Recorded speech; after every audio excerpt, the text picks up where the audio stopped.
যুবরাজনগর ব্লকে ৯৮টি polling station রয়েছে। বৃহস্পতিবার প্রতিটি পোলিং স্টেশনে ভোট নেওয়া হবে। বুধবার নিরাপত্তা কর্মীদের সঙ্গে নিয়ে ভোট কেন্দ্রগুলিতে পৌঁছান ভোট কর্মীরা। একই সাথে কালাছড়া ব্লকের অধীনেও ৮৪টি ভোট কেন্দ্র, সেখানেও ভোটের কাজে নিযুক্ত কর্মী ও নিরাপত্তা রক্ষীরা নিজ নিজ বুথে পৌঁছে গেছেন।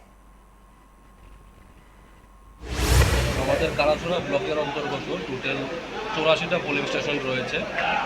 তো আজকে আমাদের ডিসপার্সেল সকাল ৭টাতে আমাদের রিপোর্টিংয়ের টাইম ছিল।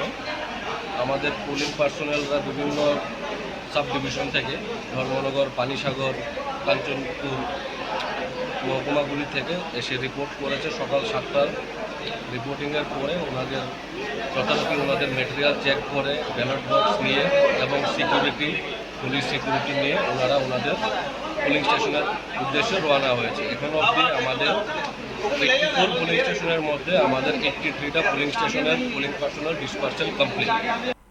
पंख मिल जाते हैं ख्वाब वालों को, आड़ते हैं जिंदगी सवर ले, ऊंची ऊंची उड़ाने मुस्काने, उस मीठे पल का भरोसा तू कर ले। जिंदगी में कुछ बनो है Techno College of Engineering, Agartala.